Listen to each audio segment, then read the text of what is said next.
السلام علیکم ورحمۃ اللہ وبرکاتہ۔ اعوذ باللہ من الشیطان الرجیم، بسم اللہ الرحمن الرحیم۔ والذین یتوفون منکم ویذرون ازواجا وصیۃ لازواجہم متاعا الی الحول غیر اخراج فإن خرجن فلا جناح علیکم فیما فعلن فی انفسہن من معروف واللہ عزیز حکیم۔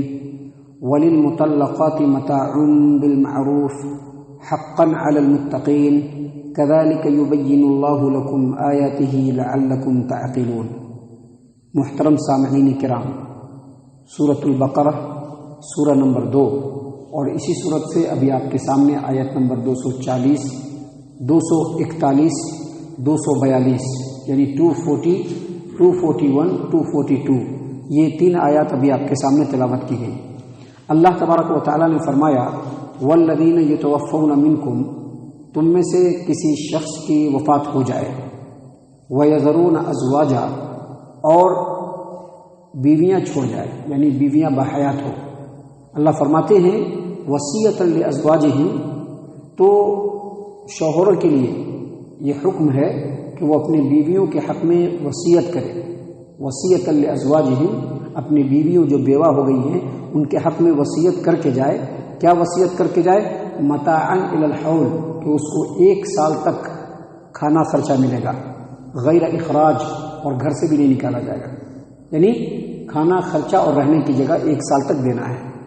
محترم سامعین کرام، آگے اللہ تبارک و تعالیٰ نے بیان فرمایا فَإِنْ خَرَجْنَ فَلَا جُنَاحَ عَلَيْكُمْ فِيمَا فَعَلْنَ فِي أَنفُسِهِنَّ مِن مَّعْرُوف، اگر ان عورتوں کے دل میں اپنے لیے کوئی اچھی تجویز ہو کہ ہم یہ کام کر لیں، اور اگر وہ خود سے جانا چاہیں تو پھر تم لوگوں کے اوپر کوئی گناہ نہیں ہے۔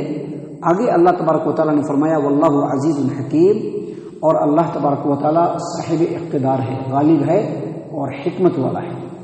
سامعین کرام، یہ جو آیت کریمہ ہے جس کا ترجمہ ہم نے آپ کے سامنے پیش کیا ہے، اس آیت کریمہ کی تفسیر میں امام ابن ابی حاتم نے اپنی تفسیر ابن ابی حاتم کے اندر عبداللہ ابن عباس رضی اللہ عنہما سے روایت کیا کہ ابتدائی اسلام میں شروع میں یہ حکم تھا کہ اگر کسی کا شوہر فوت کر جاتا تو بیوی کو 1 سال تک اگر وہ گھر میں رہنا چاہے تو رہنے دیا جاتا تھا، گھر میں رکھا جاتا تھا، جو شوہر کا گھر ہے اس میں اس کو رکھا جاتا تھا، اور اس کو 1 سال تک جو ان کے وارثین تھے ان کے لیے ان کے پاس مرنے والا یہ وصیت کر کے جاتا کہ 1 سال تک ان کو گھر سے نکالا نہیں جائے اور 1 سال تک ان کو کھانا خرچہ دیا جائے۔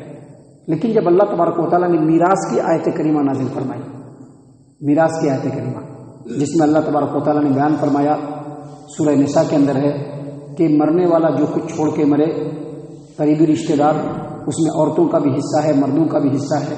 اس کے بعد اللہ تبارک و تعالیٰ نے بیٹے کا حصہ، بیٹی کا حصہ، بیوی کا حصہ، شوہر کا حصہ، ماں کا حصہ، باپ کا حصہ، بھائی کا حصہ، یہ تمام حصے جو اللہ تبارک و تعالیٰ نے قرآن کریم کے اندر سورہ نساء کے اندر بیان فرمائے ہیں، ان آیات کے نازل ہونے کے بعد یہ حکم منسوخ ہو گیا، یہ حکم منسوخ ہو گیا کہ اب یہ حکم نہیں ہے۔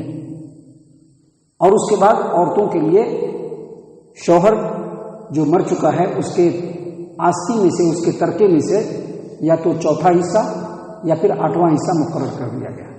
تو دیکھیے عبداللہ ابن عباس رضی اللہ عنہما کے اس تفسیر کی وجہ سے کے بعد یہ بات ثابت ہوتی ہے کہ اس آیت کریمہ میں جو حکم ہے کہ اگر کوئی آدمی مر جاتا ہے اور بیوی اس کی باقی ہے تو ان کو چاہیے مرنے سے پہلے اپنی بیوی کے حق میں یہ وصیت کر دیں کہ 1 سال تک ان کو کھانا خرچہ دینا ہے اور گھر سے بھی نہیں نکالنا ہے۔ یہ حکم ابتدائی اسلام میں تھا۔ بعد میں جب اللہ تبارک و تعالیٰ نے اسی صورت کے اندر آیت کریمہ نازل فرمائی، سورۃ البقرہ آیت نمبر 234 والذین یتوفون منکم ویذرون ازواجا یتربصن بانفسہن 4 اشہر وعشرا، یعنی جن لوگوں کے شوہر مر جائے ان بیویوں کے لیے ضروری ہے کہ وہ 4 مہینے 10 دن عدت میں رہیں، تو وہ 4 مہینے 10 دن شوہر کے گھر میں رہیں گے، 4 مہینے 10 دن کہاں رہیں گے؟ شوہر کے گھر میں رہیں گے۔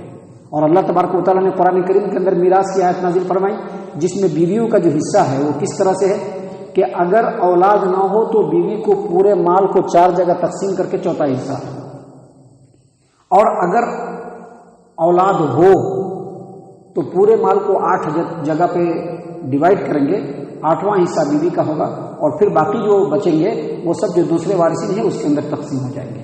یعنی اولاد نہ ہونے کی صورت میں چوتھا حصہ، اولاد ہونے کی صورت میں 8واں حصہ اللہ تبارک و تعالیٰ نے مقرر کر دیا. اور اب یہ حکم ہے کہ اگر کسی عورت کا شوہر مر جائے تو وہ عورت شوہر کے گھر میں 4 مہینے 10 دن زندگی گزارے گی. اس کے بعد وہ آزاد ہے، کیا کرنا چاہے کر سکتی ہے. اگر وہ چاہے تو اسی گھر میں اپنی زندگی گزارے اپنے بال بچوں کے ساتھ، اگر وہ چاہے تو دوسری شادی اگر کرنا چاہے تو کر سکتی ہے. اس میں کوئی حرج کی بات نہیں، کیونکہ جو بچے ہیں اس کی ذمہ داری اس کے سر پہ نہیں ہے، اس کے جو وارثین ہیں ان کے سر کے اوپر ہے. تو اسی بات کو اللہ تبارک و تعالیٰ نے یہاں پر بیان فرمایا کہ یہ آیت کریمہ منسوخ ہے. یہ آیت اللہ تبارک و تعالیٰ نے جو بیان فرمایا یہ آیت کریمہ اس کا حکم منسوخ ہے اور اب یہی عورتوں کے لیے حکم ہے. اس کے بعد اللہ تبارک و تعالیٰ نے آگے آیت نمبر 241 میں بیان فرمایا وَلِلْمُطَلَّقَاتِ مَتَاعٌ بِالْمَعْرُوفِ حَقًّا عَلَى الْمُتَّقِينَ، اور مطلقہ عورتوں کو معروف طریقے سے دستور کے مطابق کچھ دے دلا کر کے بھیجا جائے. اگر کسی عورت کو طلاق دے دیا گیا ہو تو اس کو خالی ہاتھ نہیں بھیجا جائے. وَلِلْمُطَلَّقَاتِ مَتَاعٌ بِالْمَعْرُوفِ، اچھے انداز میں دستور کے مطابق اگر ان کو طلاق دے دیا ہے تو کچھ دے دلا کر کے بھیجا جائے. اللہ آگے فرماتے ہیں حقاً علی المتقین، جو پرہیزگار لوگ ہیں ان کے اوپر یہ لازم ہے. دیکھیے اس سے پہلے اسی صورت کے اندر آیت نمبر 236 میں اللہ تبارک و تعالیٰ نے بیان فرمایا اور ہم نے آپ کے سامنے اس کی تفسیر پیش کی تھی کہ ایک ایسی عورت ہے جس کو طلاق دیا گیا اور شوہر نے اس کے ساتھ ازدواجی تعلقات قائم نہیں کیا ہے، تو طلاق دینے کے بعد کچھ دے دلا کر کے اس کو بھیجنا ہے. یا نہیں تو ایسی عورت جس کا حق مہر مقرر نہیں ہوا ہے اور شوہر ازدواجی تعلقات قائم کرنے سے پہلے ہی فوت کر گیا ہے، تو ایسی عورت کو بھی کچھ دے دلا کر کے بھیجنا ہے. لیکن یہاں پر اللہ تبارک و تعالیٰ نے تمام مطلقہ عورتوں کے بارے میں کہا کہ جس عورت کو بھی طلاق دیا جائے گا اس کو خالی ہاتھ بھیجنا یہ ایمان والوں کا شیوا نہیں ہے. ایمان والا ان کو کچھ دے دلا کر کے ہی بھیجے گا. اس کے بعد آخری جو آیت کریمہ ہے آیت نمبر 242، اس میں اللہ تبارک و تعالیٰ نے فرمایا كَذَلِكَ يُبَيِّنُ اللَّهُ لَكُمْ آيَاتِهِ لَعَلَّكُمْ تَعْقِلُونَ، اور اسی طرح سے اللہ تبارک و تعالیٰ تم لوگوں کے لیے اپنے احکام کو کھول کھول کر کے بیان کرتا ہے. کیوں کھول کھول کر کے بیان کرتا ہے؟ لَعَلَّكُمْ تَعْقِلُونَ، اس امید پر کہ تم لوگ سمجھ بوجھ سے کام لوگے. دیکھیے اس سے پہلے اب یہاں سے دوسرے مضامین شروع ہو رہے ہیں.